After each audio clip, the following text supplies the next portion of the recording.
Hello students, आज के video में हम प्रस्थापना एवं प्रस्थापना के आमंत्रण के बीच के अंतर को समझेंगे। इससे पहले वाले वीडियो में अपन ने देखा कि प्रस्थापना किसे कहते हैं, इसके लिए क्या आवश्यक शर्तें होती हैं।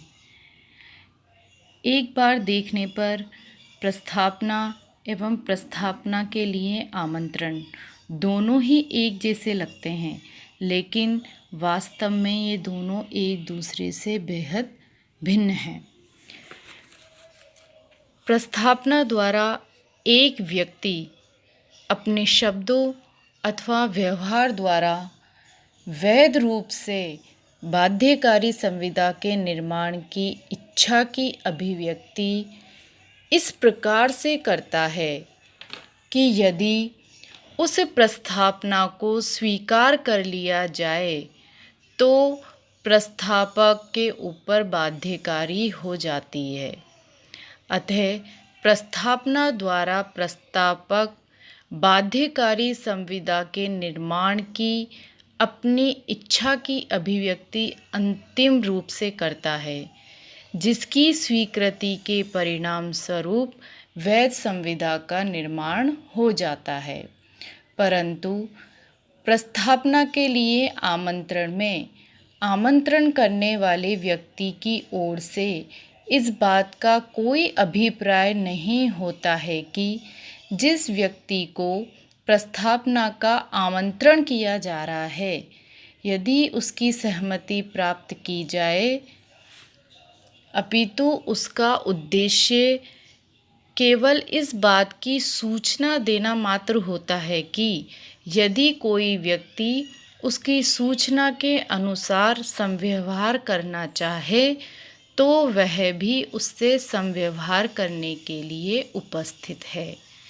अतः प्रस्ताव के आमंत्रण प्रस्ताव से भिन्न होते हैं। प्रस्ताव के आमंत्रण की स्वीकृति से बाध्यकारी संविदा का निर्माण नहीं होता है।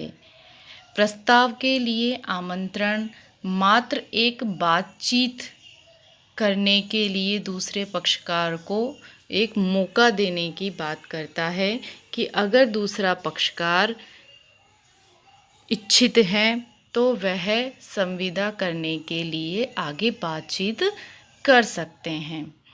यदि कोई व्यक्ति समाचार पत्रों द्वारा वस्तुओं के विक्रय का विज्ञापन देता है अथवा उन्हें नीलामी द्वारा विक्रय की घोषणा करता है, या एक विक्रेता अपनी दुकान पर वस्तुओं पर मूल्य लिखकर उनका प्रदर्शन करता है, या रेल कंपनी यह विज्ञापित करती है कि उसकी रेलगाड़ी ए स्थान से बी स्थान तक यात्रियों को एक निश्चित समय के अंतर्गत यात्रा पूरी करती है, या कोई दुकानदार विक्रय के उद्देश्य के लिए वस्तुओं की सूची मात्र एवं मूल्य प्रदर्शित करता है, या कंपनी विवरणिका जारी करती है, ऐसे विज्ञापन, सूचनाएं अथवा घोषणाएं प्रस्थापना नहीं होती हैं, अपितु ऐसे विज्ञापन वार्तालाप के लिए आमंत्रण हैं अथवा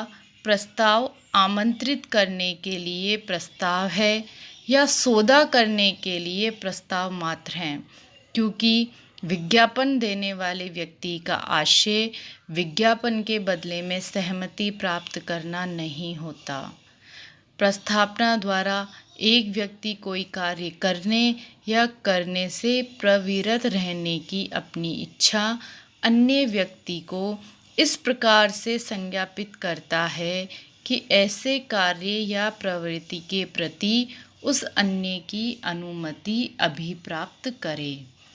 प्रस्थापना द्वारा प्रस्थापक कोई कार्य करने की इच्छा को इस प्रकार से संज्ञापित करता है कि इसके पश्चात उसे कुछ करना शेष नहीं होता, अपितु अन्य व्यक्ति की सहमति की प्रतीक्षा रहती है। परंतु दूसरी ओर प्रस्ताव के आमंत्रण में आमंत्रक अपनी वह शर्तें प्रस्तावित करता है जिन शर्तों पर वह वार्तालाप करने या संव्यवहार करने के लिए इच्छुक होता है। प्रस्तावना एवं प्रस्तावना के आमंत्रण में अंतर को हम कुछ बिंदुओं में समझ सकते हैं। जैसे पहला है स्वीकृति योग्यता। प्रस्ताव में स्वीकृति योग्यता होती है, जबकि प्रस्ताव के आमंत्रण में स्वीकृति योग्यता नहीं होती, अर्थात यह स्वीकृति के योग्य नहीं होता। दूसरा, उद्देश्य। प्रस्ताव इस आशय से किया जाता है कि अन्य व्यक्ति की स्वीकृति प्राप्त की जा सके, जबकि प्रस्ताव करने का आमंत्रण अन्य व्यक्ति से प्रस्ताव मांगने को प्रेरित करने के लिए किया जाता है। तीसरा, बाध्यता।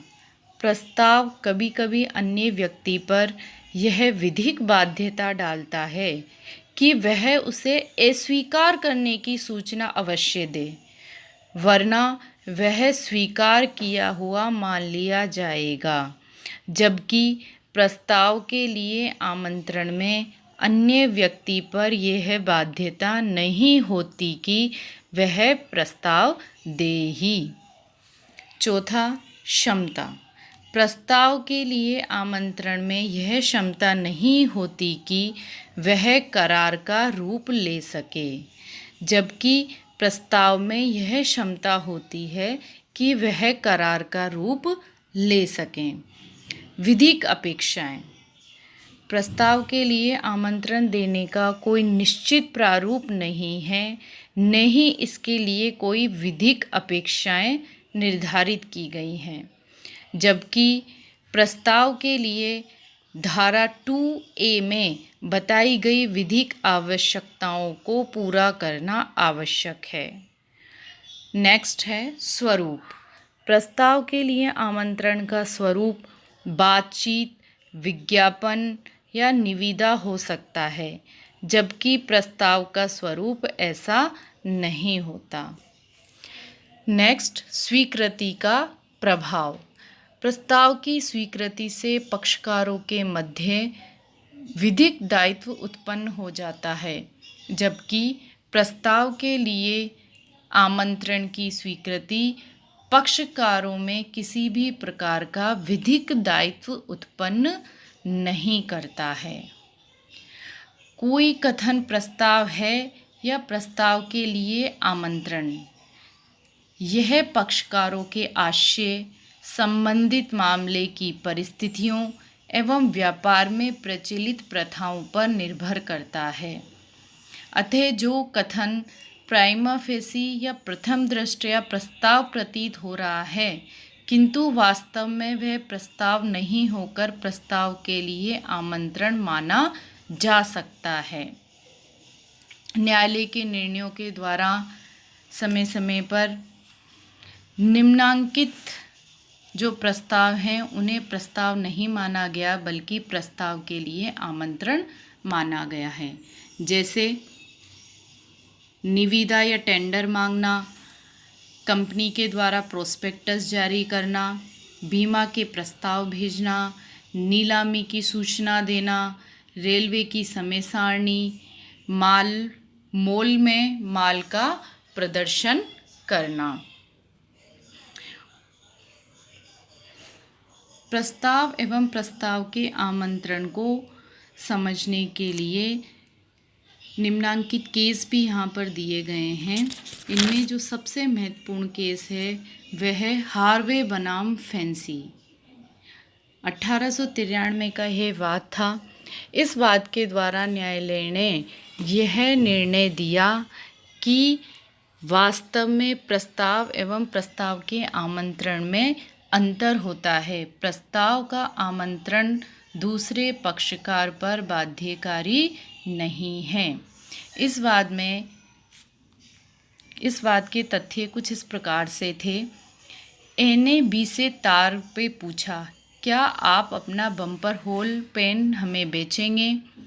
न्यूनतम रोकड़ मूल्य तार द्वारा सूचित करें। जवाबी तार का भुगतान कर दिया है। बे ने तार द्वारा उत्तर दिया, बम्पर होल पेन का न्यूनतम मूल्य 900 पौंड है। ए ने पुनः तार द्वारा यह कहा कि हम आपकी इच्छा अनुसार 900 पौंड में बम्पर होल पेन खरीदने के लिए सहमत हैं। ए अर्थार्थवादी का दावा था कि उसके एवं प्रतिवादी के मध्य तारों के माध्यम से प्रस्थापना एवं उसके प्रतिग्रहण का निर्माण हुआ है, अतः वैध संविदा का निर्माण हो चुका है। प्रतिवादी द्वारा भूखंड का विक्रय नहीं करने पर संविदा का भंग हुआ है, परंतु प्रीवी काउंसिल ने वादी के तर्कों को अमान्य घोषित करते हुए कहा कि तारों के विनिमय में प्रथम तार में वादी द्वारा 2 प्रश्न पूछे गए थे। पहला, क्या प्रतिवादी बम्पर होल बेचने के इच्छुक हैं? दूसरा, बम्पर होल पेन का न्यूनतम मूल्य क्या होगा?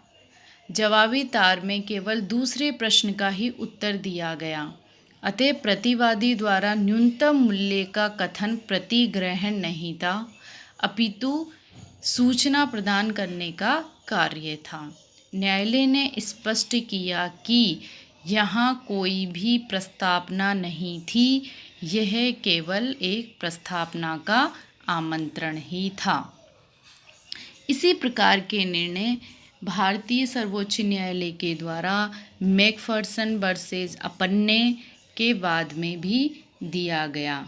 इसी संबंध में pharmaceutical society of great Britain versus boots cash chemist limited 1953 का केस भी महत्वपूर्ण है।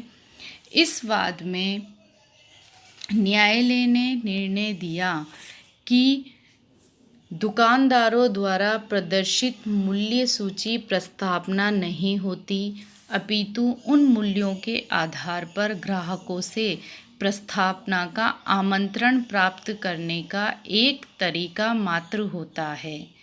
इस प्रकार वस्तुओं का दुकान पर प्रदर्शन भी प्रस्तावना नहीं है।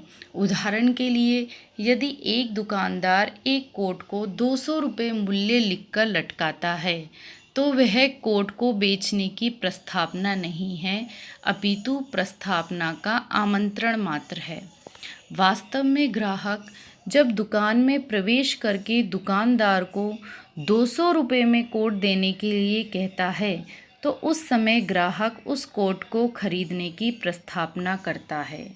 यदि दुकानदार मूल्य स्वीकार करता है, तो वह प्रस्तावना का प्रतिग्रहण करता है।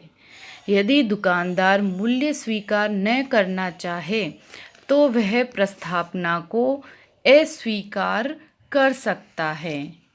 वह यह भी कह सकता है कि अब वह इस कोट को 500 रुपये में बेचेगा या बिल्कुल भी नहीं बेचेगा, इसका केवल प्रदर्शन ही करेगा।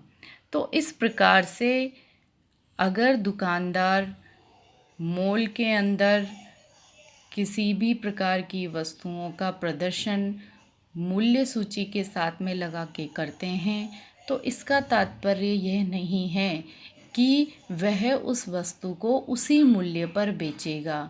यह मात्र एक प्रस्ताव का आमंत्रण है कि यदि आप उस वस्तु को खरीदना चाहें, तो आप आएं और दुकानदार से बातचीत करें। तो यह जो बातचीत है उसके लिए आमंत्रित करने का एक तरीका है, ये वास्तव में कोई प्रस्ताव नहीं है। इस प्रकार से अगर हम देखें तो प्रस्ताव और प्रस्ताव के आमंत्रण में बहुत अंतर होता है। प्रस्ताव अगर स्वीकृत कर लिया जाता है तो वह एक वैध संविदा बन जाता है। प्रस्तावक फिर अपने प्रस्ताव से नहीं मुकर सकता, परंतु प्रस्ताव के लिए आमंत्रण की स्वीकृति अपने आप में वैध संविदा का निर्माण नहीं करती। यह मात्र आपको बातचीत करने के लिए या आगे सौदेबाजी करने के लिए एक आमंत्रण देती है। Thank you students.